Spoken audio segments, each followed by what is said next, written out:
Right. Hello, hello, everyone. Welcome, welcome back to the Bishop's Corner.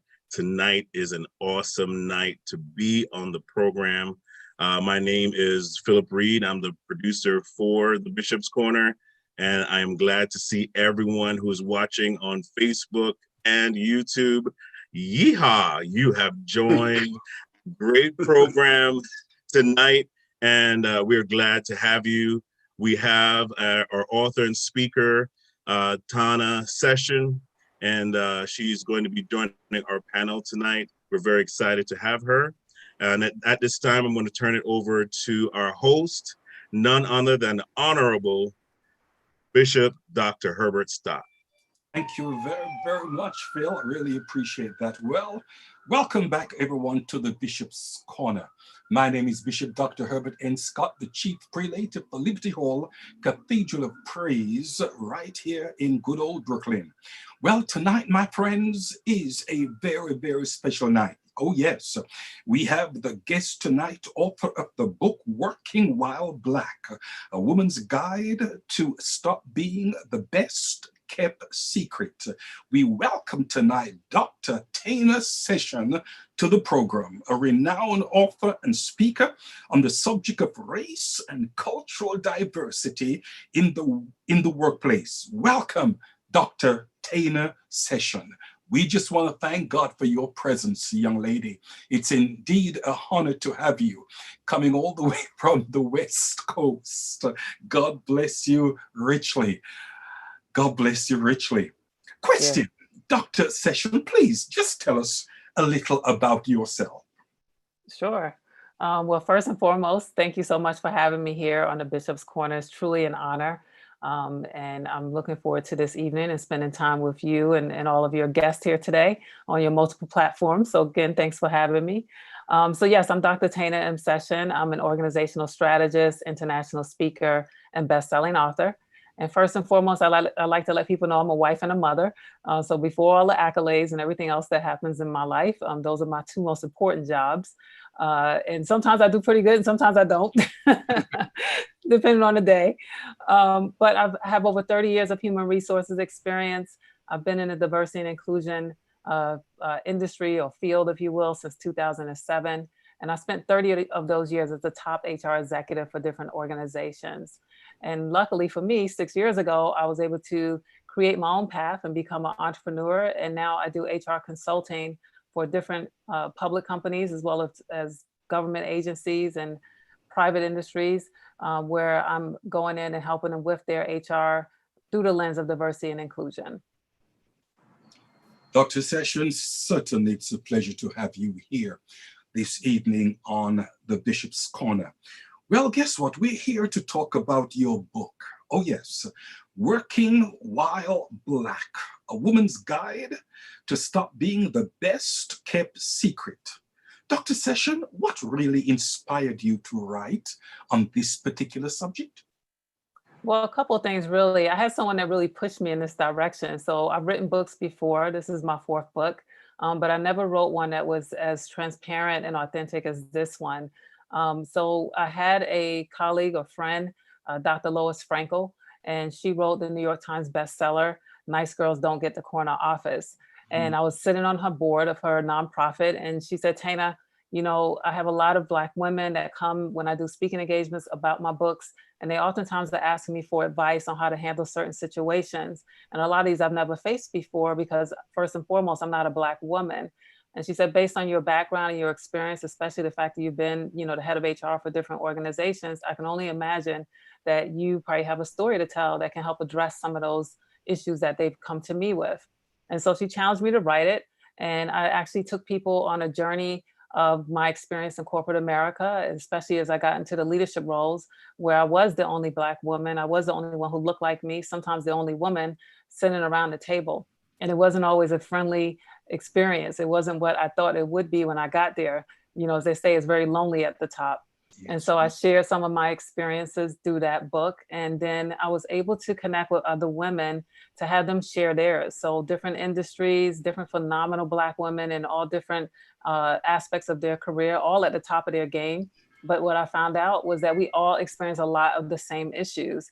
And so in the moment, you think you're the only one going through it. And sometimes you think you're crazy or that you're Mhm. imagining things. But when speaking to them, I realized, oh, we need to be able to provide strategies and make this a toolkit that other women can use if and when, because they probably will if they're Black, encounter some of these same issues. And so that's what inspired me to write the book. And yeah, I'm really excited about it. Okay, thank you very much. Well put indeed. Dr. Session, what are some of the obstacles you find in corporations as it pertains to minorities or African Americans? Yeah, so first and foremost, I would have to say that it starts really from the recruiting process, right? So having hiring managers that either have a bias, whether unconscious or implicit, about who they think is the right person for the role. So that's where it really starts. And I go even further to say, oftentimes it even starts with the actual job descriptions, because sometimes there's language in there that is not, that doesn't lead someone like me to think that either that's an organization for me or that I qualify for that position, because they put so many requirements within the job description. And then once you get in the job, if you're lucky enough, the system itself is not set up for you to succeed. So you don't have the same support systems, you don't have mentors, you don't have sponsors. And then you reach a wall or a plateau where you end up not being able to grow your career as quickly or as swiftly as others that don't look like you. So Mhm. that's what I've experienced as, being the head of HR as well as my own career path. Okay, beautiful. Question. After a reader has completed reading your book, what would you like them to take away? Well, first and foremost, I want them to know they're not alone. So, like I said, it's lonely at the top. And oftentimes you think, a couple of times you may think, well, am I crazy? Am I imagining this? I want people to know that, microaggressions are real, because a lot of times that's exactly what we're experiencing as marginalized people. And then, secondly, I want them to be able to take away some action in terms of what they can do to turn things around for themselves, learn how to navigate these systems that weren't built for us to succeed, so we can figure out how to win at this game. Oftentimes the rules change once we're in it, but how do you figure out how to change those rules or how to catch up? What does it look like to have a sponsor? What are some of the characteristics you should look for, as well as a mentor and an advocate? What does that even mean? And I tell people it's important to know how to build your own personal board of directors. So I talk to individuals about what that means and how to do it successfully. Dr. Sessions, thank you very, very much. Listen, we will indeed be coming back to you shortly. We, of course, would like to welcome our audience right now. Thank you very, very much for tuning in to the Bishop's Corner. We also would like to thank God for our panel that's with us again tonight. We thank God for the Reverend Dr. Heather Francis that's with us. Thank the Lord for Apostle Lucian Roas. Thank the Lord for Bishop Neville Wollaston and also Pastor Richard Mackenzie. So glad to have you all here with us tonight. We are on the subject of racism in the workplace. And as we have been discussing this subject of racism, question, how are we to address this issue when we are confronted with it? I want to put this question, first of all, to our panel. We'll start with Reverend Dr. Heather Francis and then over to the Apostle. Well, first of all, good evening, everyone. It's so good to be back in the Bishop's Corner again. I look forward to this session every week. I look forward to interacting with all of you. It is a tremendous blessing. Particularly, I want to give God thanks for our Dr. Session for coming on. She's such an accomplished woman of God that I really just give God thanks for her. In response to your question, how do we address it? I want to just go back or revisit an experience that I had, particularly in corporate America. Many years ago, I worked for a Fortune 500 company, and I had gotten to the place in my life that I achieved a great deal of knowledge and experience in finance. And I was the only Black woman in a very large company, the only Black and the only female in the finance department as an accountant. And it came time for my review. And the young man who sat me down to do my review, he wasn't the original person that hired me. He actually inherited the position. He sat down with me in the room, and as he pulls out the paper and we're about to go over my progress, he looks at me and he says, you know, if I was here when you were hired, you would not have gotten the job because I don't hire roaches. And so he was referring to me as a roach, meaning a Black person, not particularly a woman, but a Black person. But on top of that, here I am, a Black woman. And I believe that we experience the greatest variety of microaggressions in corporate America, as Dr. Sessions said. 40% of Black women are questioned with their judgment as compared to 36% in white women and 27% in Black men. That's a fun fact. It means that when I did my work, I presented it with a spirit of excellence, meaning that when I submitted my spreadsheets, my financial spreadsheets, I checked my numbers over and over and over again to ensure that whatever I was presenting, there were no questions by my male counterparts, and let alone my white male counterparts. So I was on top of my game. I made sure that I crossed every T, I dotted every I did exactly what was expected of me and even exceeded that. I was salaried, so therefore I put in the extra hours to accomplish my job. And I made sure that if I had to be there from 9 to 5, I was there from 7 to 7. So I put my time in just to make sure that no one had anything negative to say about me. And so I'm sitting there in front of this manager who's telling me that he wouldn't have hired me because I'm a roach. And immediately I became very offended. And of course, my response was to walk away. So I got up, I walked out, and I immediately went to the human resources department. And there was one young lady in there that was a sister, an African-American sister. She wasn't the head, but she was second in line under the manager. And so I thought, if anybody's going to have my back, this young lady is going to have my back. And so I go to her, I tell her what happens, because that's the protocol that we should follow in corporate America, right? If you experience racism, you should address it. So you go to human resources, you go to the system that has been put in place so that you can voice your grievance. And so I told her what happened. Of course, I was a bit angry, emotional at the same time, because this is my livelihood. At the time, I was a single woman. I'm paying my, I have to pay my bills. I have to pay my car payment, my insurance. I have bills to pay, but I'm not going to be belittled by anyone by any means, none at all. And so she looked at me, and after I calmed down, she said to me, I understand, I feel you, I empathize with you. I'm really sorry about what happened to you. But my suggestion to you is for you to go back. You have an excellent job. You're making really good money. You're in a great position. And so I have to tell you what that felt like. It felt as if I was being granted a privilege of being in this social club or this arena of men that work in this environment. And despite my education, despite my achievements, despite my experience, despite my training, I was being told that I need to shut up and go back to my office, apologize, and get back to work. So to answer the question, how do we address it? You speak out. But what do you do when your voice is not being heard, or you're in an environment where they're not going to help you because they themselves are in fear of whatever the repercussions may be? So personally, I believe that you should address it, but there is a problem, because with me, I had to walk away. I gave my resignation and I walked away because I never felt so Black before, if I can use that terminology. And in that position, I never felt Black, Dr. Sessions, but at that moment, I felt Black. And so I said, no, I've never been made to feel like that before. So my response was fight or flight. Yeah, I fought, but guess what? I'm going to get out of here for my sanity. So I left. Dr. Heather Francis, question. Now, I tend to know your temperament. Yes, you do.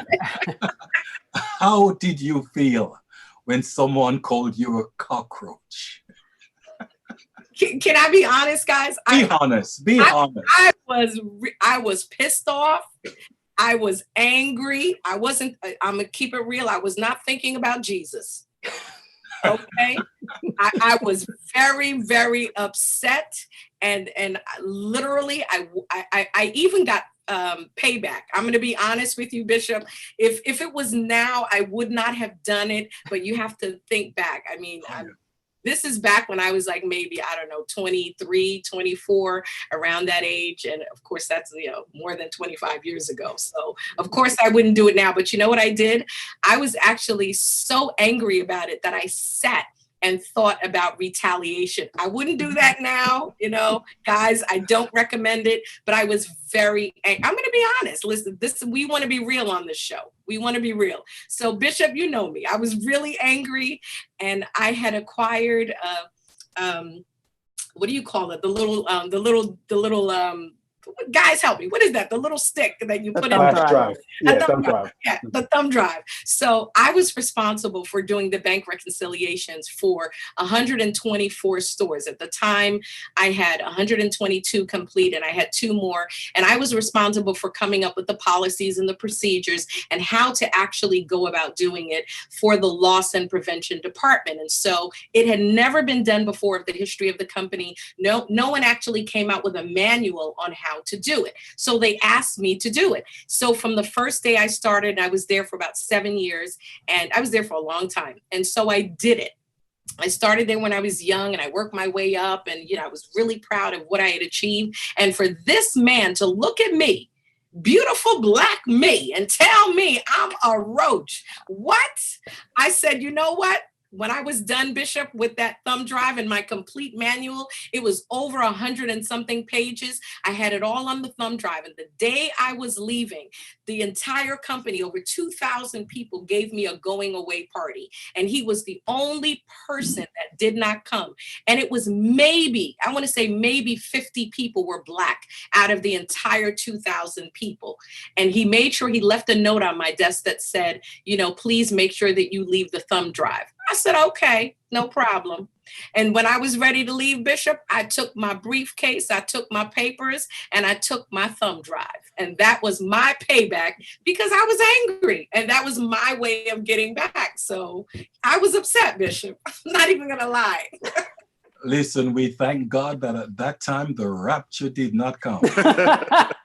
Thank you, Jesus. Thank you, Jesus. Apostle Roas, please weigh in that same question, sir. Would you please? Apostle Roas. Thank you, Bishop Scott. It's certainly an honor for me to be here tonight. We want to welcome Dr. Session and the panel. The workplace supposed to be a beautiful place.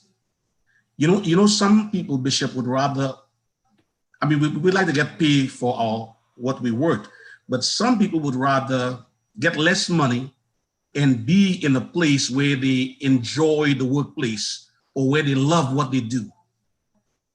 So it was Khalil Gibran, the Lebanese writer, who says that work is love made visible. Work is love made visible.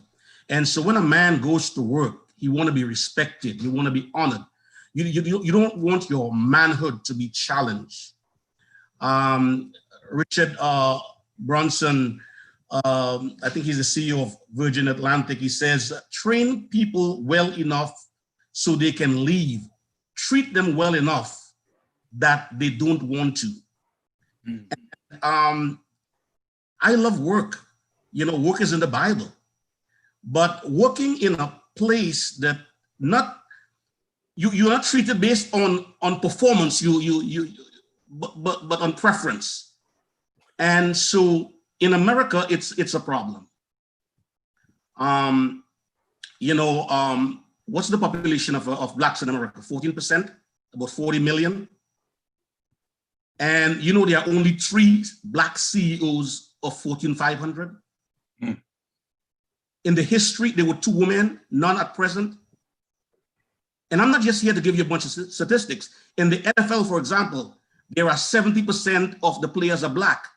Only 3 coaches, no owner.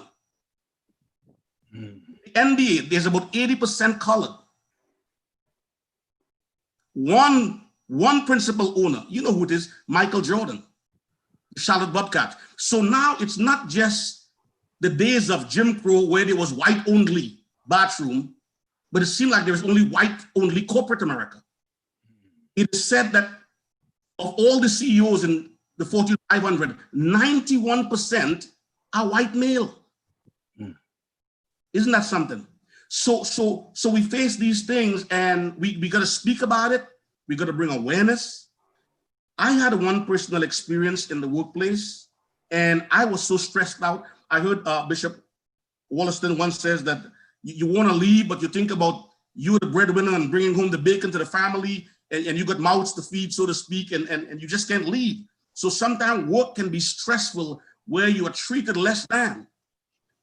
I'm retired 5 years ago from the New York City Department of Sanitation. So I work for the Lord, I work for the church. But when I retired 5 years ago from the New York City Department of Sanitation, I had some encounters, and I had a white supervisor that didn't treat me right. I remember once I was on light duty working, and when you go to work there, you have to take your look at all the garage and look at the parking lot and make sure everything was all right. So I was on light duty. And when we all gathered, 200 men, when we gathered there in the 12 to 8 shift, he would make fun of me. But not only did he make fun of me, one night he sent me home. I was working the 12 to 8 shift. He sent me home at 2 o'clock. And then one day he had me out in the rain. I mean, he could have told me sit in the truck or sit in the car. So he was giving it to me. And when the guys, he was a very funny guy, but when the guys came together to work, he would tell them, at that time I was driving a BMW, a 7 Series. That was about 12, 13, 14 years ago. So what I'm saying is like, I'm not supposed to have a BMW. So he says, guys, let's take up an offering for Pastor Rojas so he can pay for his BMW. So I spoke to him about it, and he wasn't paying me no mind. So I was like a laughing stock. I said, I'm going to take care of this. And you know, sometime in life, you know, education is powerful. It's the great equalizer. And not everything you got to cuss and scream and carry on. I said, I'm going to take care of this. I pushed the envelope a little bit. Now, I was the pastor of the church, so I made sure I wrote a letter. Now, the letter, I used the church letter heading, and I made the secretary put it together nicely. Very good. And when I came to the shift, and he made all the fun of me, I said, can I have a word with you? I have a present for you. He said, what's that? He talked about Rojas. I said, I got a gift for you. And I gave them a letter, but the letter was not closed. The envelope was open. I said, give this to the chief. I said, but you can take a look at it. Try to destroy it because I got the original. He went in and he read the letter and he stayed quiet. When everybody left the garage, was just myself with him, he said, Rojas, we need to talk. So, oh, you want to talk now, huh? So he began to say, Rojas, listen, I didn't mean what I say. I was joking. You know, I'm not going to bother you for the rest of the night. You could do whatever you want. Okay. So he gave the letter to the chief. Next day, the chief called us in the office, the union delegate, and he had to go downtown the next day. And he started calling all the guys that I work with. He said, can you talk to Rojas, please? Tell him to drop this. I got 2 girls. I could get fired for this, man. Come on. Don't play me like that, Rojas. I didn't mean nothing. I'm not racist. Well, I tell you what, he was begging me, literally almost tears in his eyes, to leave it alone. I eventually forgive him. Dr. Heather, I forgive him. Against him, you know, and guess what? They gave me back my 6 hours. And from that time, he never messed with me again. As a matter of fact, he transferred out, and guys told me, Rojas, you caused him to transfer. And when the supervisor now give the guys problem, they say, Rojas, Pastor Rojas, can you give us a letter? So, you know, I took care of that. I'm gonna say this and close. After that, about 2 years ago, after he had left the garage, I went to work in Brooklyn to a different garage. And when I walked in there, somebody said to me, good morning, Rojas. And I looked, I didn't recognize him because he's a heavy-set guy. He lost a lot of weight, so I didn't recognize him. I said, oh my God, that's you? He looked at me, he put his glasses down. He said, Rojas, I ain't messing with you. you know, and after that, we became good. So what I'm saying, sometimes you got to stand up. It might sound funny, but there is problems in the workplace, and sometimes it's stressful. You leave the job. I was so stressed. He sent me home. I feel less than. I couldn't leave the job, but I took care of business. So what I'm saying is people are speaking up more than ever before. Like I said on Sunday, I did a sermon with 10 lepers, and the Bible said they lifted up their voice and they cried to the Lord. And David said, I lift up my voice and the Lord heard me. And so we have to speak more than ever before of what and take. Can't be quiet anymore. To be quiet is to be complicit. Thank you. Thank you very much, man of God. Listen, it's been said that problems never solve themselves. We have to confront. We definitely have to confront. And sir, you did. God bless you richly. Bishop Williston, talk to me. Same question. Pleasant good evening, Bishop Scott, and to my esteemed colleagues in the panel. Special greetings also to Dr. Sessions. Thank you so much, Dr. Sessions, for taking the time to be with us this evening, and also for the work that you do and continue to do. Certainly you are an inspiration to many, especially women of color, and for that we thank you so very much. Well, Bishop, we've all had an experience at one point or the other when it comes to racism or discrimination in the workplace. For me, it was a little challenging, no doubt. You know, I think it was Kenny Rogers that said you got to know when to hold, know when to fold, know when to walk away. Know when to run. Yeah, for me, it was an experience that, again, had an impact negatively, obviously. This is 30 years, at least 35 years ago. Here I am, young, married, couple of kids, my wife, only breadwinner, and had several unfortunate situations in regards to discrimination and harassment. I had to make a decision, a concerted decision as to what do I do? I'm the only breadwinner. You know, do I walk away? Do I stay on with my ego being bruised? I remember one time, I'll never forget this. I remember one time the supervisor said to me, so at that time, maybe 2, 3 kids and only one car, by the way. So that time my wife went back to work. I had to drop the kids to babysitter and drop her to work and get to work for 8 o'clock. Yes. The joker told me, if you late again, guess how late I was? 2 minutes. This is whatever. 2 minutes. I was late for 2 minutes. And he told me, if you're late again, I thought you get like 5 minutes grace period, 7 minutes grace period. Child, let me tell you, did I not? It was, I mean, you think about this. You're trying to keep the roof over your head because that's what you're taught to do, you know? So back then it was a little more challenging and difficult, but I think today we're in a different place. Thank God for that. So we have, whether it's HR or PR and some of these companies, they're making sure that they don't get into these kind of situations because bad publicity.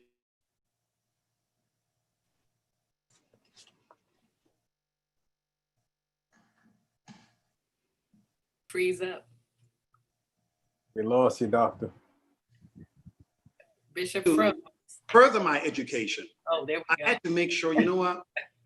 Let me get a plan here because this is just not working out for me at all. Yeah. So I had to further my education, up my game a little until I was comfortable enough to say, you know what? If I walk away from this today, I can walk into this tomorrow. If I can walk away from this, I'm good. So that's what I've done. But again, today it's a little different. It's a little bit more easier. Not to say the challenges aren't there. You know, so my question, maybe Dr. Session can sometime in the panel on the program speak to the fact that the idea that what do you do? It's like I was stuck. 2, 3 kids, 1 car, babysitter, and the whole 9. And you have to put up with the nonsense if you want to keep a roof over your head. So yeah, the challenges are great, but I'm thanking God that we're in a different day today. And we don't, not to say it's not here. Yes, right. It's there, but at least we have options. So I'm thankful for that. Okay, thank you very much, man of God. Okay, this time we'll be asking Pastor Richard McKenzie to weigh in. All right, good night, everyone. Bless you, Bishop Scott. Amen to the panel, to Dr. Session. God bless you. Thank you for being with us tonight. Amen. I enjoyed everything that everyone has to say. I'm going to be looking at it from two different standpoints, the standpoint of the employee and also the standpoint of the employer, because right now I'm actually in the place of the employer. So I want to make sure I touch that as well. So for employees, the first thing that I would say is know your rights. Know your rights. When you're hired, you're not just hired to be anybody's servant or slave. You have rights as well. There's something called the EEOC, which is the Equal Employment Opportunity Commission. And what they do is it's a federal agency that makes sure that federal laws are observed in the workplace. In other words, that the employer cannot discriminate against you for whatever reason.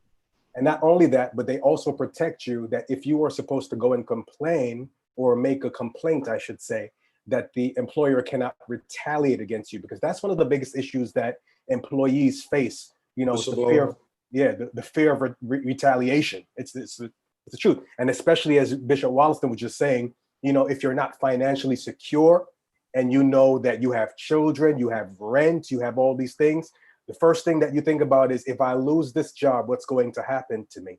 What's going to happen to my family? And these are real things. These are real things. But there are agencies that have been created to protect us against such retaliation. Does it always work when we go to them? That's a different story. Because we heard Dr. Francis's testimony about what happened when she went to HR. You know, they're set up to help us, but not all the time do they actually help us. Second thing, as everyone has said already, speak up. Speak up. If something is happening to you, speak up. Listen, we've talked about racial discrimination and gender discrimination, but another discrimination that I specifically faced many moons ago was age discrimination. Especially when you're young in a workplace, they try to take advantage of you because they feel that you're naive. And especially, as I said to you guys, when you have a car, they send you here, there, and everywhere. I recalled, some years ago when I was like 18, 19, I was working at a specific place and I was promoted to be a store manager. I was the youngest store manager in that division. And guess what they did with me? They sent me to every store, Manhattan, Staten Island, Jersey, all over the place to clean up other people's mess. My mom used to hate it. My mom used to say, why you don't quit the job? Why you don't?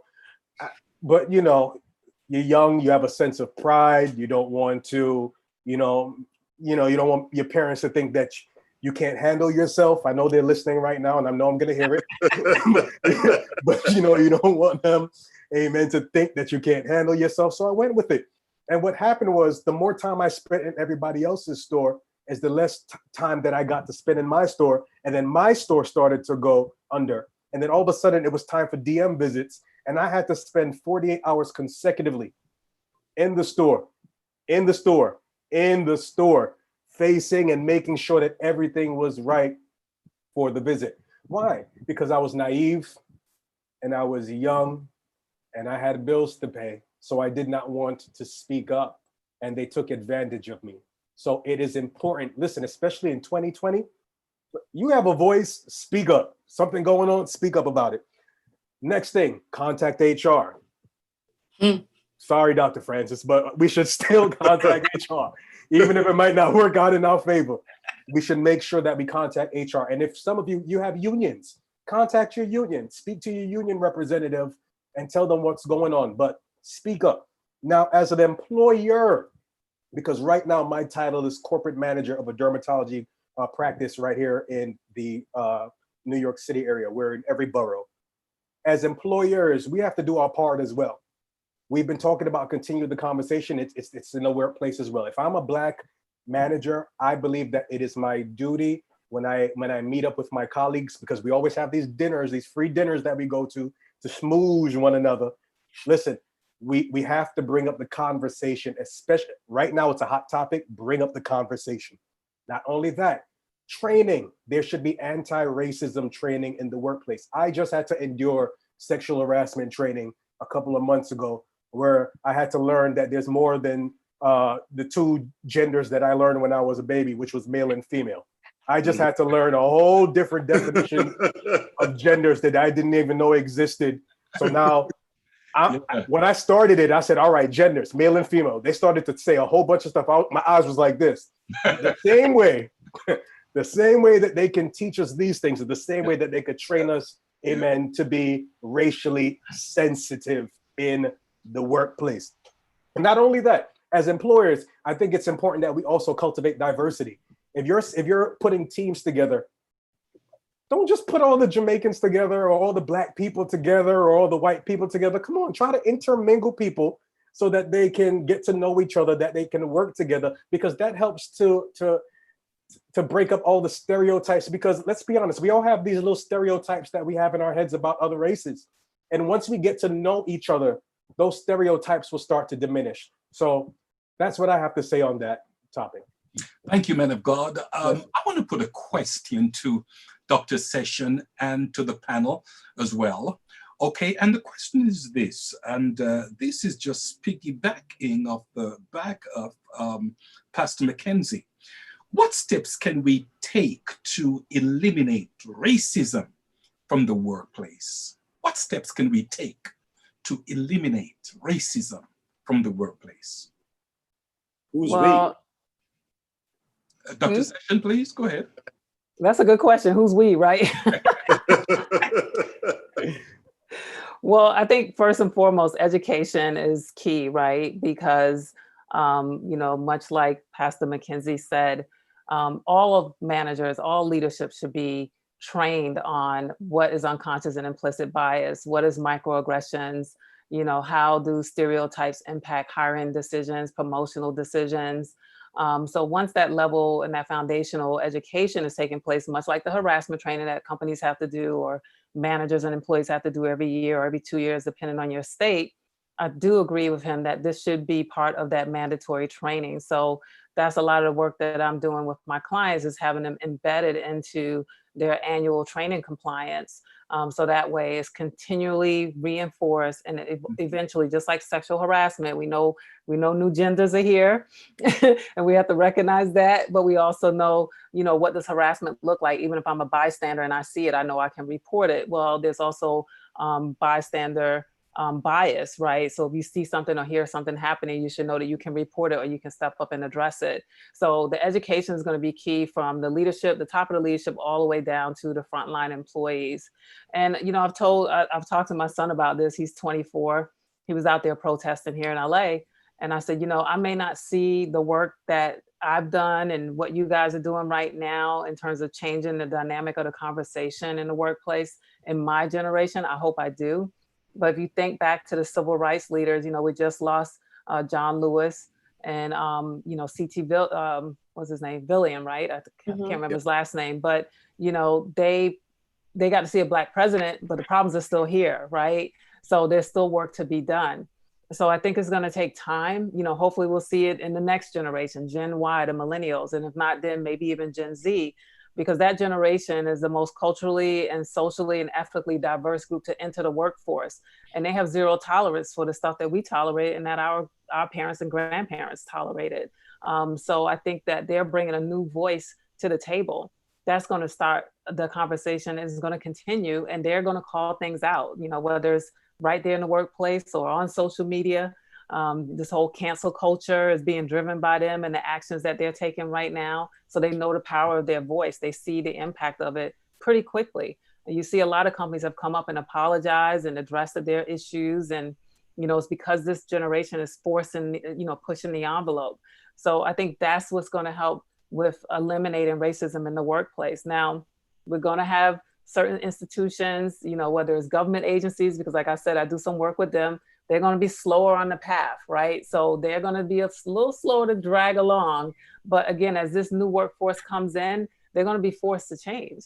We had to change the way we do business because millennials started entering the workforce. That's why a lot of cubicle walls came down. You had open workspaces because they came in the workplace and they said, hey, we need to be part of a team. We need to have this interaction with each other. This is what we're used to. Companies bended and they started doing open floor, workspaces and changing their benefits, offering pet benefits and stuff like that. So again, because they forced the conversation to change, that's what's going to take place. Bishop Williston, what steps do you think we can take to eliminate racism from the workplace? Well, again, I think what we're doing right now is having a conversation. We at least need to start there. I've always looked at it from the angle or from the perspective of who really benefits from racism in the workplace. Mm-hmm. Who really benefits? Definitely not me. If no one was benefiting from it, why are they still doing it? Why is it still going on? You know, when you talk about discrimination, racism against people of color, I was just wondering, and again, I'm not an expert, I was just wondering if, let's say, their desires to keep us at a certain pay grade so that we don't accumulate generational wealth. Because if I'm just struggling to pay regular bills, no saving, no investment, no nothing, and I've had situations where when I go for review, numbers are great. I've worked in management, numbers are great, only black, numbers are great. They find some and I'm saying, how do you do this? The numbers. I make my bosses make money, buy that new boat, get a second boat. And they're telling me, well, again, I was naive. I'm in my 30s, I had no clue. And so then they benefit because looking at the bigger picture, why do they want me to get a boat? Why do they want me to improve myself? That's not what they want. They want to keep me at a level where I'm a slave, so to speak, and make them make money. So again, who does it really benefit? And what's the bigger picture? Generational wealth for the whites or the Caucasians, it's a way of life. For us, it's primarily non-existent because again, if I can barely manage savings, investment, college funds for my kids, no, I'm just trying to survive. So I'm just wondering if there's a bigger picture to that. Mr. McKenzie, you touched on it. Eliminating racism in your answer. But let's just stretch it a little further. What do you really, really think we can do to get rid of this thing in the workplace? Key word is rid. Word is rid.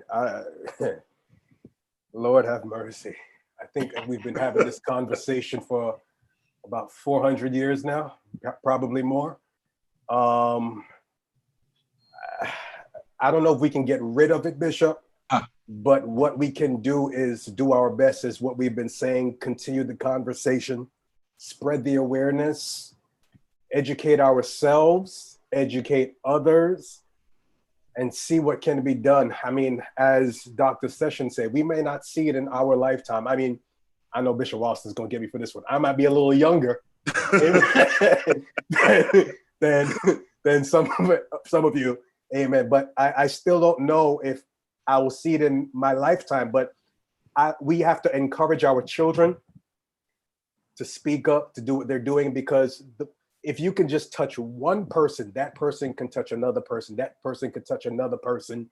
And eventually, even if we don't get rid of it, hopefully it'll get better. Okay, thank you much. Dr. Heather Francis.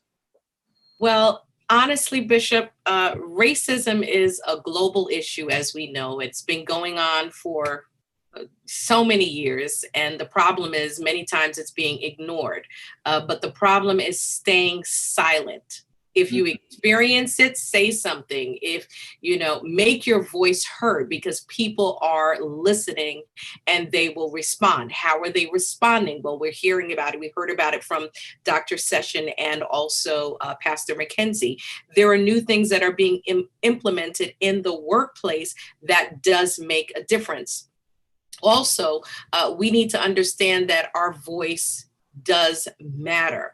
And I believe that even though we may have struggled, people like myself, we've struggled, but I still believe that we're successful because we've survived. We have survived these experiences. We're still here, that we can talk about it. And I particularly want to address Black women. I believe that Black women in leadership, whether it be in our organizations or in the community, in the workplace, if we don't have a voice, half the world is not being impacted. So I believe that we have to continue to have a voice. I believe that we need to continue to empower one another. What we're doing tonight is a great example of that. we brought someone on the line who is an expert in that field. She's written not just one book, not just 2 books, not just 3 books, but she's written 4 books now on the matter. Number 1, Get Your Career Life in Order. 2nd book, The Little Book of Motivation and Inspiration. 3rd book, Inside the Revolving Door. And now she's pre-selling the 4th book, which is what we're talking about tonight, Working While Black, A Woman's Guide to Stop Being the Best Kept Secret. When we empower one another, when we encourage one another as minorities, as African Americans, as women, as people of color, when we promote each other, that is a part of breaking down those walls of separation and prejudice. So this is the beginning. As both of you have said, we may not be here when the complete result of what we're doing, evolves or manifests, but this is a part of it. So if we can continue to do that, then guess what? That's success right there. And I believe that's a great part that we can do. Okay, thank you much. Apostle Roas. Oh, I'm a prisoner of hope. I believe. I'm a believer. We have been talking about this for the past how many years? Hundreds of years. But somebody once said changes. It's hard in the beginning, it's messy in the middle, but it's rewarding in the end. That's good. And change is coming. And in 2008, we had the first African-American president. Didn't mean everything was resolved. And I don't think there's one thing that we can point our finger and say, this is the reason. If we press this button, racism will go away. When Kaepernick took the knee, folks look at him as a troublemaker. I've seen cops took knees. I've seen politicians took knees. When the Black Lives started, we thought they were just a bunch of black thugs. But now companies are recognizing them. The Me Too movement. So I think people are being vocal and speaking up more than ever before. Can I say something? I'm not going to be prophetic tonight, but can I say something? Go ahead, Apostle. Can I go ahead, Dr. Francis? Can I go ahead? Go ahead. Go ahead. All right. I think, did you know that Joe Biden, the Democratic nominee, who quite possible could win this election, he declared that his running mate will not only be a woman, but a woman of color. Ooh, hallelujah. So I'm saying,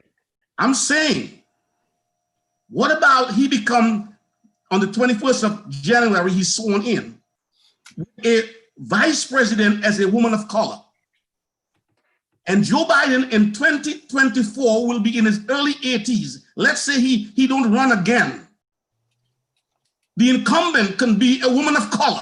Ooh, hallelujah. Seeking, hey, don't let me start it now. Seeking to be the president of the United States of America. So in 2008, we had a black man.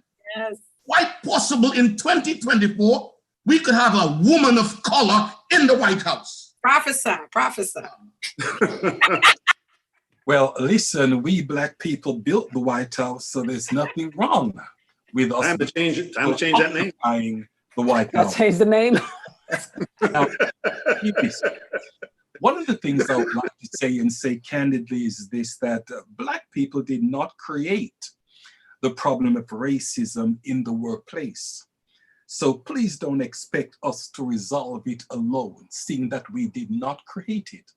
Now, the question that I would like to put to the panel is this, okay? What do we say to people people of color like us that sees racism and we don't confront it? Because as you know, there are people that see it and experience it, but they don't confront it. What do you say to people like those? I'm putting this to the panel in general. Dr. Session, would you like to weigh in on that?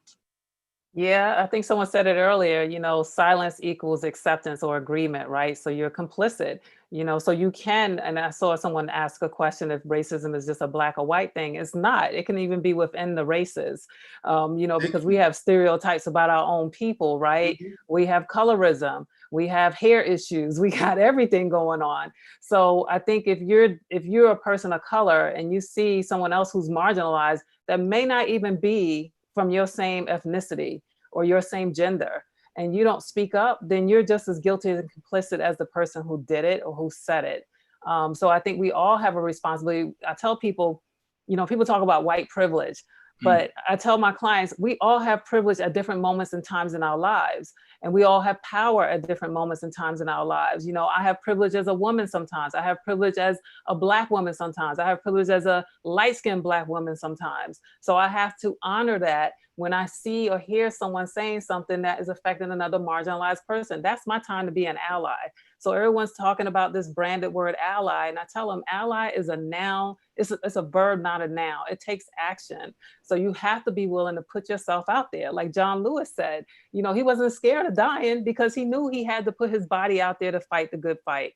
So I think it's impossible for us, no matter what your ethnicity is, to say that, oh, it doesn't impact me. Yes, it does, in one way, shape, or form, even if because we're all humans at the end of the day. So it's something that we all really need to look in the mirror about and really think about what part are we even playing in this, and what can we do to really help change the narrative and the language and the conversation, because we can't all play victim. We just can't. We can't sit back and say, oh, it's not my problem, it's for the white people to fix it. No, we all have a part to play in this. And it's true what you said earlier. We shouldn't have to live it and defend it. I agree with that. So yeah, some people need to educate themselves first before they come asking a bunch of questions. We shouldn't have to do the heavy lifting. But I think we also have a responsibility to have teachable moments every single moment that we can. Thank you much. Bishop Williston, what can we say to those that do not confront racism? Well, I just thought about, I wanted to pose this to Dr. Session in regards to the situation with Dr. Heather, with her HR manager. She was powerless. What do you do when she's not able? Look at the advice she gave her. I mean, she was powerless. Number two, we spoke a little while ago. Well, we didn't really speak, but in regards to a whistleblower, look what's happening with whistleblowers today. I mean, this is at the highest of the height. And look so are we damned if we do or damned if we don't? Excuse my language. I mean, what do we do? Before she responds, can Dr. Session, did you read the comment that just came through on the chat? Oh, no. Yeah, because that ties into what Bishop Wollaston is just saying. I didn't see. Can you read it, please? So the comment is from Dornell Reed. A month ago, I complained to HR about the racist treatment from my then supervisor and manager. I was the only Black individual in that department. And unfortunately, I was removed and placed in another area to work. I spoke up and they retaliated against me. Mm-hmm. Absolutely. Now, I don't know her situation or position. 30 years ago for me, it was 2 or 3 kids, 1 car, rent, the whole 9. What do we do? Yeah, and there are a lot of people in that situation right now today. So it's not just 30 years ago, it's right now, right? So we all, for the most part, live in paycheck to paycheck. And like you said, there's no savings, no generational wealth. We can't depend on friends and family because they're in the same situation that we're in. But what I do tell people is if it starts to affect you mentally and emotionally and physically, then that's a decision that you really have to decide, is this really the place for me? Maybe it means that you start planning your exit very, very quickly. You don't have to let your left hand know what the right hand's doing. And I tell people, let your current employer be your silent investor while you go and look for another job. Now, in this market, it's a little more difficult because we are impacted by all of these companies not necessarily hiring. The ones that are usually the what they call frontline employees right now, right? So not everyone wants to do that type of work. I get it. But I think there's other ways for us to really think about planning our exit. You mentioned that you didn't have the degree or the education at the time as well. That's a lot of people in that same situation. But fortunately, right now, a lot of organizations are offering free certifications and they're offering opportunities for people to learn new skills that's going to help them be successful in this new age that we're going into around technology, where a lot of the skills that people used in the past are starting to fade away because technology is taking their place. And so now we have to think about, I need to upskill. How do I do that? Well, you go and research and you find out what types of opportunities are out there that are minimal or no cost, because plenty of companies are doing it. And in particular for communities of color right now, they're throwing money at us. So I say take advantage of what's out there. And again, keep your job. Don't let them know what you're doing, but go out there and get as much education or certifications that you can that can help you transition and pivot to another job where you won't have those types of experiences. So I think, yeah, it's a tough decision. It's definitely a personal one, but at the end of the day, we all have a choice. I've been in some tough ones myself and making lots of money and decided it wasn't the right thing for me and I had to leave and left without any type of security blanket or anything to really land on. But at the end of the day, it all worked out. So sometimes our own fear is going to stop us from even being willing to take that chance to see what else is out there. And, you know, that's not to say you're not going to encounter problems at the next job. I most certainly did, but you learn how to navigate through that. And then you learn how to set yourself up for success going forward. I shared with you guys before. Dr. Sessions, the person that just made the comment in regards to the racist retaliation she's experiencing on her job, would you suggest that she further this with the EEOC? I would actually. I think if there's no one above the HR that she can go to, let's say whoever HR reports to, and nowadays, again, I don't know what industry she's in or what company she's in, a lot of companies are being a lot more sensitive about this because they don't want the negative PR. I think someone mentioned that too. So there is an opportunity now for us to have the voice that we didn't have before. And I say we should use it. So maybe that means writing a letter like, what is it, Apostle, I think Rojas said that he wrote. Yeah. So perhaps you write a letter to the CEO and you let them know what happened. Now you want to make sure you dotting your I's and you crossing your T's, because if they come back and they go through your file and they find out that there was some other issues here, that's going to turn bad on you. I'm telling you that from an HR experience. So make sure your stuff is clean and clear, and then you take it to the next level. And if you still don't get results, then you go to the EEO, or maybe you do it in conjunction of, oh, and by the way, I want to let you know I filed a complaint with EEO. That's going to get a lot of people's attention, just like when Rojas did it on his job. Right? Dr. Heather Francis, would you like to weigh in? What do we do to people, or what do we say to people that refuse to confront? Honestly, I agree with everything that's been said. If you're not saying anything, it just means that you agree with what's going on. It means you agree with everything that's happening. And how can you agree to injustice as a human being? I can't relate to that, especially people of color. So I believe that people of color, we need to stand together more. I said it before about empowerment. The greatest thing that we can do as a people is build one another up, build each other up. And the Bible even says that we should look at others and esteem them higher than ourselves. But do we really practice that? That's actually a great practice to do in life, because when you lift others up, you feel good about yourself. So why not do that when it comes to the workplace, when it comes to injustices? Talk about people who are being marginalized, especially Black women, because we have a double burden.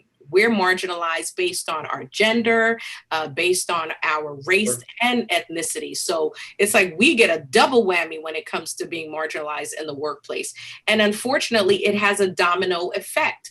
When you don't say something or help someone else who's going through, as women, we carry a burden of having the effects physically. We have higher level of stress, anxiety, depression. And then, but yet still, we have to be these wonderful mothers. I'm a single mom, so I've been doing it for over 25 years. And then and if you're a wife, oh, you still have to be the wonderful, perfect wife on top of the stress and the anxiety. So overall, it affects all of us. When it comes right down to it, there's a lot of areas of your life, because then now your family life is being affected. So not saying something and not doing something is an injustice to each other. Apostle Rojas. I think it was Benjamin Franklin who said an investment in education gives the best return. And going back to the word of God, it says, my people are destroyed for a lack of knowledge. And information is the greatest commodity on planet Earth. We need to be informed. As people of color, we can't just cuss and shout. We gotta use the power of the pen. And sometimes we gotta keep on speaking and keep on fighting. I mean, the girl said she spoke and people retaliate. But I think in this time and era, as Dr. King said, we will not remember the words of our enemies, but the silence of our friends. Mm. Even with racism in the workplace, but even what has been going on in this climate and this era, some of the, even I may say the white evangelical, they are not even saying anything. Today is for me, tomorrow's for you. They're not saying anything. I mean, some are speaking up more, and even the church. We like I said, we are having this conversation not because we are angry Black people, but it's relevant. It needs to be discussed. We need to have a conversation. And I'm not saying, we could swing for the fences, but like I was saying, let's just get a single. In NFL, let's get the first down. In basketball, let's just get a basket. We got to keep chipping away. We can't stop. We can't get frustrated. We can't get fatigued. We can't throw up our hands in despair and say, I'm done. So if we could be smart in how we handle things and be informed and be educated, I think it will help us. So I believe we can't stop speaking. Sometimes we feel like it falls on deaf ears, but we gotta be informed and speak and use our voice as a tool, as a weapon. Thank you much, man of God. Pastor Richard McKenzie. Praise God. Just to piggyback on what everybody has been saying, speak up. Reach out to your labor boards, as it's being said right now. Contact the EEOC. Listen, stop being somebody's beating stick. Especially right now, me personally, I look at it this way, that a lot of time we talk about physical abuse, but sometimes the mental and the verbal abuse and the emotional abuse outweighs the physical abuse at times. Like, can you imagine, as Dr. Francis says, not only that, but you are so overwhelmed with what's going on that you even go home and probably take it out on your family, you take it out on your wife, you take it out on your children, all because of what's happening. I can't live like that. I can't live like that. So if it gets to the point where it doesn't change, for me personally, I know it's time to leave, because listen, if one door closes, listen, we're a practical bunch, but we're also a church, we're also a faith believing bunch. If one door closes, I believe that God is going to open a better door for me. David said in his word, I was young and now I'm old, and I've never seen the righteous forsaken, nor his seed begging bread. I'm not saying that the one time something is done to you, just jump ship. I'm not saying that. Go through all your options. Do whatever you have to do. But if it is persistent, listen, you see this mind that I have? You see this heart that I have? I can't carry any extra heavy weight on me. I cannot. I have 4 children to come home to. I have a wife to come home to. I cannot come home and my head feeling like it's going to explode. No, not me, no way. If it's getting to that point, I believe that God will open another door for me. Pastor McKenzie, you have a wife, you have 4 children, and you're pastoring 2 locations, sir. Yes, you do have a lot on your plate. I want to put this question to the panel, and I'm going to ask Dr. Session, of course, to weigh on in. How can we create an environment of psychological safety in the workplace? Now, mark my words. How can we create an environment of psychological safety in the workplace? Because sometimes you can be at a place working, but honestly, your mind really isn't there. So how can we really create an environment of psychological safety in the workplace? Dr. Session, would you please? Well, I'm a firm believer in healthy boundaries. So again, much like Pastor McKenzie said, if this is a place that's impacting you emotionally, physically, you can't stop thinking about it in a negative way, that leads to trauma and post-traumatic stress syndrome. Again, I was a victim of that, and I thought I could change them. I could prove to them, I could work harder, faster, stronger than the next person, and they'll love me. Well, that's not necessarily what happened, right? I wore myself out to the extent of my own health, and it wasn't good. It wasn't healthy. So I think if we're experiencing something like that, again, it's time to have that healthy, honest conversation with yourself to say, is this really the place for me? I don't care how many years you've been there. I don't care how long it took for you to get to that position. There's another organization that will value you and what you bring to the table and probably pay you more. So, that's the part that like he said, it's about the faith, right? Like sometimes it's the side of a mustard seed, but you gotta believe in it and be willing to take that chance for yourself. You got to put yourself first, because at the end of the day, I'm telling you, I've sat around these tables with these executives for many, many years, and I still do it as a consultant.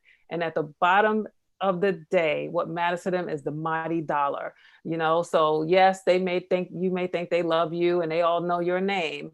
But at the end of the day, when they have to cut costs, the only thing they see is a name on a piece of paper, and they're just going to slice right through it and keep on going without any emotional attachment to that. So just know that there is no loyalty in business. It's disheartening for some to hear that, but it's the reality of it. Yes, companies are now having a new awakening to their own conscious about, how they've treated employees in the past and what can they do about the ones they currently have and the ones that they eventually want to recruit. So there's a window of opportunity there for things to change. But until they do, to protect your own psychological welfare, you have to set those healthy boundaries and then know when enough is enough. Just walk out the door. Dr. Sessions, I'm 3 years away from retirement, getting the big full package. What do I do? Yeah, take a leave of absence. Don't quit. So hypothetical, by the way. Yeah, but that's real. It's ways to work the system. Okay. I've seen people go out on FMLA. I've seen people go out on workers' comp to ride that wave to get them to that date, right? So they haven't been terminated. They're not, they haven't quit. They're still an employee. And at the end of the day, they still get, I've seen it done. And I'm like, what can we do with this employee? How can we get them off payroll? We can't. They're protected. So yeah. Use your options. Wow. Use your options. Oh man. Gotcha. Thank Dr. you. Heather Francis, how can we create an environment of psychological safety in the workplace? Honestly, Dr. Sessions hit the nail on the head. I also think that it would be great when you're looking for, this is mostly for the younger people, that when you're looking for a place of employment, that you try and see if you can research wherever you're looking to get employed, that they have programs, they have things that are put in place for your psychological or emotional health. I know I worked for quite a few companies in my lifetime, and very few of them had it, but they did have something in place. They had resource numbers, resource hotlines, and departments that you could call if you needed help or if you needed emotional problems, psychological problems. So there are things that are put in place in companies that can help you. But at the end of the day, you are your own, greatest advocate. You advocate for yourself. And so you have to be able to recognize and know when you're not being valued for your true worth. So you have to know what your self-worth is. And once you know what that is, like, listen, I've always been a self-advocate, and I believe that I'm not going to allow anyone or be in any environment that devalues me or what I know my worth is. So it's very personal. I believe that your psychological and emotional health, it is personal, and you need to take ownership of that and be responsible for your own self and know when to fold. Amen. Is there anyone else on the panel that would like to weigh in on that? Very quickly, Yes. from the employer's perspective, because again, I told you I am one, we have to approach things from a human standpoint. I know Dr. Session just said that, a lot of times when we have employees, we consider them as numbers and we just look at the, the monetary value. And it's true, sad, but it's true, especially during this crisis right now, when you're trying to cut costs because you can't manage your overhead. You look at people as unfortunately numbers, but I believe that as employers, we should listen to our employees. We should be empathetic. Like, I literally had an employee some months before the pandemic come to me, and she broke down. And I said, listen, just sit here, just talk. She had so much going on at home, so much going on with her baby father, so much going on with this one and that one, that she was literally at work but couldn't get anything done. I said, listen, if you need some time off, take some time off. I'm not going to fire you. I'm not going to let you go. You do what you have to do. You get your mental back together. And when you're ready to come back, you come back. Is every employer like me? And is every company like my company? No, unfortunately not. Unfortunately not. But if there are any employers listening, please just listen to your employees. They are human beings too. Please, they are. Dr. Session, I've had situations just like Pastor McKenzie's experience with the young lady. Again, this is 30, 35 years ago. I was told, keep your home business at home and we're here to work. Again, this was 35 years ago, 2, 3 kids. You stuck between a rock and a hard place. I know it's a different age right now, but my supervisors weren't as sympathetic as Pastor McKenzie say, okay, let's talk. No, keep your home business, because again, you are so correct. The money is bottom line. You make the numbers for them every month. And if you make 100,000 this month, you ain't making no 99 next month. It's got to be 110, up, higher. So the stress factor, I mean, it's unbelievable.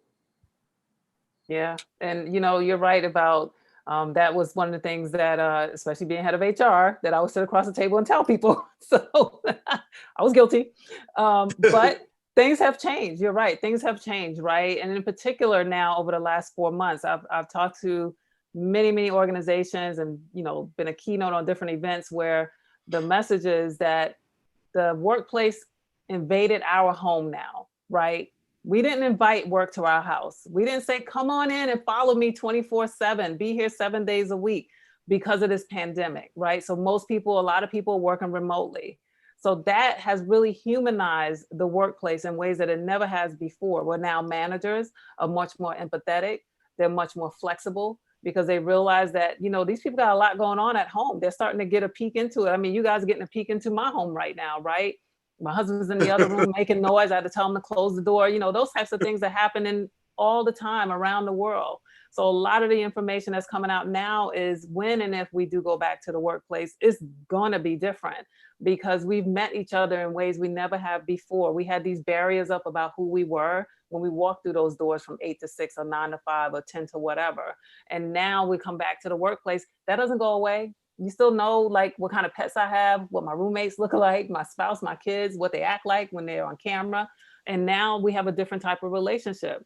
We also told people don't talk about race, politics, and religion in the workplace. And now that's all we're talking about is race, politics, and religion in the workplace, respectfully, hopefully, and sometimes very passionately, but the conversations are happening. So now it's really about you're bringing your true authentic self to the workplace now. And that means your problems are gonna follow you. Plus we have this with us all day. So people can find us, we can get information just like that at the snap of a dime and react. Maybe our kids immediately need us or our spouse or significant other does. And now things are happening in the workplace. And also, by the way, I got to deal with this right now too. So those types of things are really starting to change the way people show up in the workplace. Again, I think it's gonna, when people go back to their offices, I know some people are already, but when we really can go back to, in the workplace, it's gonna really be different. I'm really convinced about that. Okay, Apostle, would you like to weigh in? No, I just want to say that I had a couple of people was frustrated with their jobs and wanted to quit. And in this pandemic season, it's hard to quit your job to get something else because so many places are closed. And I remember personally when I went through what I was going through on my job, it was so demoralizing. It was so depressing. It was such a stressful situation to deal with. And I think when companies create a good working environment, I think workers can be more productive. I think they can even, the company more than likely would gain from a happy worker. I believe a happy worker is a more productive worker. So when the environment is healthy and peaceful and there's harmony, I think we can all perform better. But when you're performing under stress, it's such a hard thing, I mean, you spend so much time at work. Some people spend more than 40 hours a week at the workplace. And if the environment is toxic, somebody once said you can even bring it home to your house. It can affect your marriage. It can affect your health. So, like Khalil Gibran says, work is love made visible. And work can be beautiful. People should, I want to go to work this morning. I can't wait to go to work. I got friends there. We got good bosses there, good supervisors. But when you're going to work to a place that is toxic and there's tension and there's blackmail and there's racial tension and backbite and gossip, I mean, it's not a healthy environment. Yeah. I'm not really into numbers, but let me just throw this question out. How common is racism in the workplace? How common is racism in the workplace? Is it everywhere? Talk to me. I don't know if it's everywhere. I think it depends on, what kind of culture they've cultivated, right? So that's going to drive it. Peter Drucker, he's a big HR expert and educator, and he said, culture eats strategy for breakfast. So if the company's culture fosters that from the top usually, or somewhere in the middle with some management level, then it's going to exist, especially if it's not addressed and there's no zero tolerance policy, which a lot of companies are starting to put into place now, is a zero tolerance policy on racism. I've never seen that before. And now I think it's also about, sometimes it's so embedded that you have to wait for so many people to leave for it to go away, right? Whether that's voluntarily or involuntarily. So I don't know that it's everywhere. I think there's definitely microaggressions, and then a lot of times there's going to be bias. Now, is that based on racism? Probably on stereotypes more so than racism. And some of those stereotypes can be based on racism, depending on their exposure or lack thereof. But I can't really just with a broad stroke generalize it and say that it's everywhere. Anyone else like to weigh in on that? Well, let me ask you this last question here. Are there any way that we can approach racial equity at the workplace? Racial equity. Is there a way for us to reach racial equity at the workplace? Bishop Scott, you're asking these questions and you start with the we, and I'm always asking, who are the we? We, the Black people, we, the employee, we, the employer. I just want a little bit of clarity. Who is we? Yeah, who's we and us? If I'm on the other side, what incentive do I have? Right. Well, let me rephrase that then. This is not a reflection of your question at all. I'm just thinking out loud. I understand. Well, what do you think of that question? Is there any way that racial equity can be reached in the workplace? I think it can be reached if the powers to be want it to be. Yeah. Only if they want it to be, because unfortunately the burden shouldn't be on us. We didn't create this thing. And for some, it's like white folks who say, okay, I don't understand. So help me to understand. Mm-hmm. I don't understand your plight. I don't understand Black people. But can we talk? Help me to understand. What do you do? Dr. Heather Francis. Well, honestly, Bishop, how can we change it? How can we, honestly, you have to be at the point where you think that I can use my difference to make a difference. What do I mean by that? If I'm in a different position than you, if I have a different perspective than you, especially if I'm in a higher position than you when it comes to being in the workplace, then I can use the different status that I have, or the different platform that I have. If I can use my difference to make a difference in your life or in our environment, it's all about understanding that if you have something to bring to the table, and with what you have to say and your position, if you can make a difference, then do that. Use your influence. And many of us have influence in different ways. Sometimes people don't even understand or realize the impact that they can have and the influence that they do have. Every single one of us sitting here right now on the panel, we have influence. And if you can use your influence or your difference, or how you're different than me, how you can use your influence to make a difference and make things better, even for me, if you can come into my world and come into my arena and use your influence and make a difference, then so be it. The problem is, a lot of times, because of the systemic racism, I know I say it a lot, guys, but it's true. Because of the systemic racism that we have been born into, not just us, but our parents, whether you be immigrants or you were born here, because of what has been put in place, many times people don't have that understanding or that realization that you really can make a difference, and they don't understand their self-worth. And we have to get to the place where we realize we've been beaten down so much. Let's be real about it. We have been beaten down so much that we have to continue to build your own self. You have to get your own pom-poms, be your own cheerleader. And, you know, it's nice when you can have someone believe in you.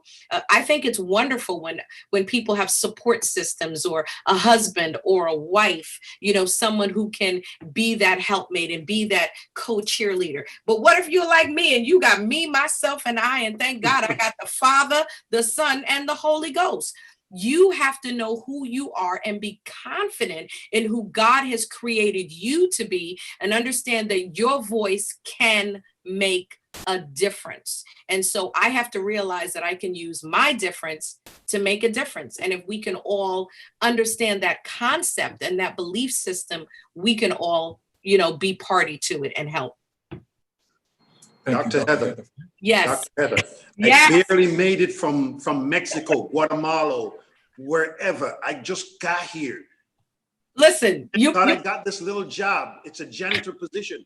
That's the last thing I'm thinking about right now. I'm thinking about my peoples back home. I'm trying to make a little something to send back to them. I'm going to have to deal with what I have to deal with to make it happen. What do you say to that?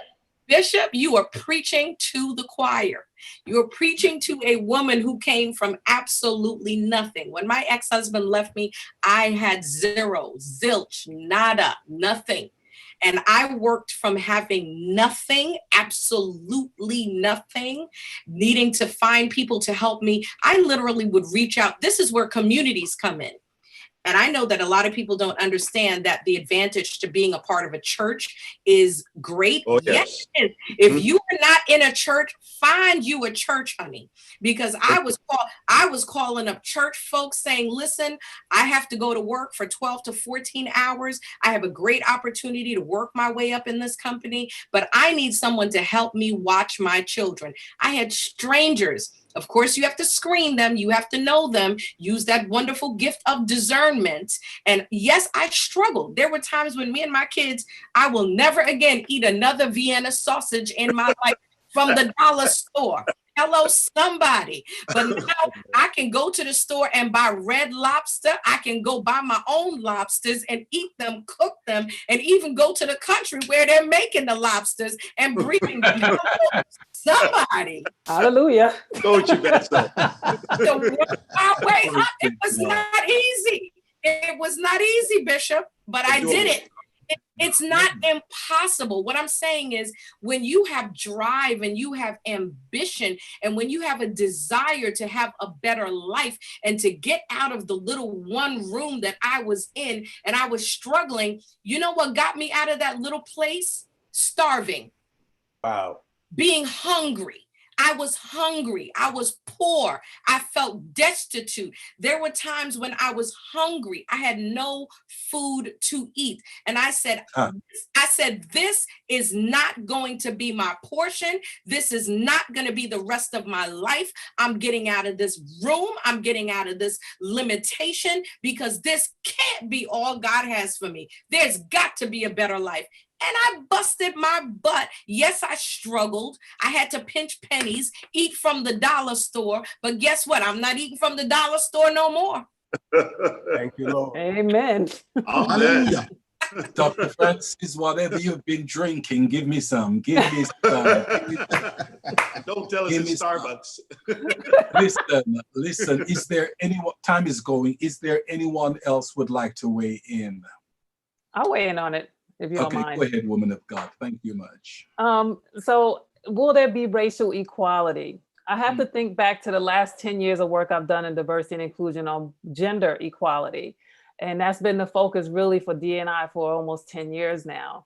So we have more women in leadership. We have companies that have closed the gender gap between men and women in the workplace. And I think that, we're going to have to do the same type of work, hard work that we did with gender equality. We're going to have to do it with racial equality. It won't happen in every single organization at the same time. It won't happen in government agencies at the same time, but I think eventually it will. There's still some companies that are lagging. On average, Asian women make 97 cents on the dollar to a white man. White women make about 87 cents to the dollar to the white man. Black women make about 65 cents to the dollar of a white man, and Latinx women make about 56 cents to the dollar of a white man. That's just here in the US. Now, the World Economic Forum is saying it's going to take 200 years globally to close the gender gap. So if that says anything, then you know how long it's going to take to close the racial gap. And that's why I said, I don't know if we're going to see it in our lifetime, but I give power to the next 2 generations and the one after that that's coming along that's going to continue carrying this torch and doing the work. I think this tolerance level is going to continue to minimize, just like it is with the gender gap, where the next generation is coming in and saying, no, we're going to talk about salary. We want to know how much my white male counterpart is making, and I'm doing the same work. I need to be paid the same amount of money, or explain to me why I'm not. So they're being bold in those conversations. We're going to have to be bold in those conversations about the racial equality as well. Dr. Taina Sessions, thank you very, very much for that. Listen, time is of the essence, and it's time for us to close. But I'm going to give each one on the panel, starting with Dr. Heather Francis, then over to Bishop Williston, then to the Apostle, and then to Pastor Richard McKenzie. Last but not least, Dr. Taina Sessions, closing remarks. Dr. Heather Francis, you've got 30 seconds. Amen. We are in a different season. We're in a different world now. The world is revolving. It is changing every day. I implore you to change your mind's view, change your vision view of yourself, your situation, and life. And as long as you can believe it, you can achieve it. God bless you. Thank you much. I'd like to, if possible, have my remark in the form of a question, and that's to Dr. Sessions, if and when she's able to. So the question is, well, here's one of her statements: change small and change often. If you can, when you get your opportunity, elaborate on that. I'll be more than happy. And thank you again for taking the time to be with us. Apostle? Well, I just want to say thank God tonight. It was a beautiful session. I enjoy every bit of it. And it's just so important to address the issues. I don't think one conversation is going to change everything, but we got to be aware and conscious of it and talk about it and let our voices be made heard. Thank you. Pastor Richard McKenzie. Very quick. Speak up, know your worth, know your God, and let's create change. God bless. Dr. Sessions, it's all up to you. Okay, so I'll respond real quick. So change, much like Apostle Rojas said, is hard in the beginning, messy in the middle, and worth it in the end.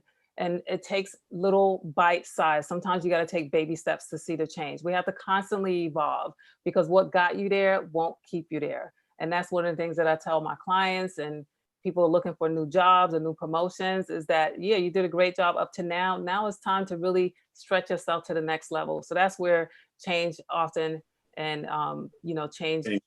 Yeah, exactly. That's why it's so important to just keep that in mind. Thank you. Dr. Sessions, thank you very much. Panel, thank you very much. A job well done. I just want to take time right now just to promote our t-shirt that we have. Oh yes, our t-shirt, and that is so important. The Bishop's Corner t-shirt. Oh yes, it's on sale now. You can go to philipreed.org. philipreed.org. Okay, and that is so important. The next time we meet, I'm hoping that we'll all be wearing that t-shirt. Well, I just want to thank the panel tonight for a job well done, and Dr. Tana Session.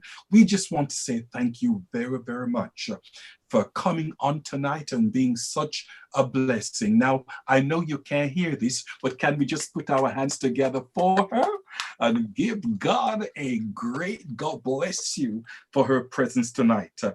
Thank you very, very much. We also want to thank Phoenix National Business Group, amen, for a job well done. This program will be online every Thursday evening from 8 until 9:30. Our goal is to empower you to prosper even as your soul prospereth. God bless you all. And I just want to thank God for Philip Reed, who is the producer, who does a fantastic job.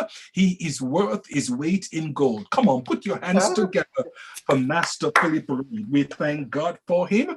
Listen, God bless you from the Bishop's Corner. Looking forward to see you next week, same time. God bless you.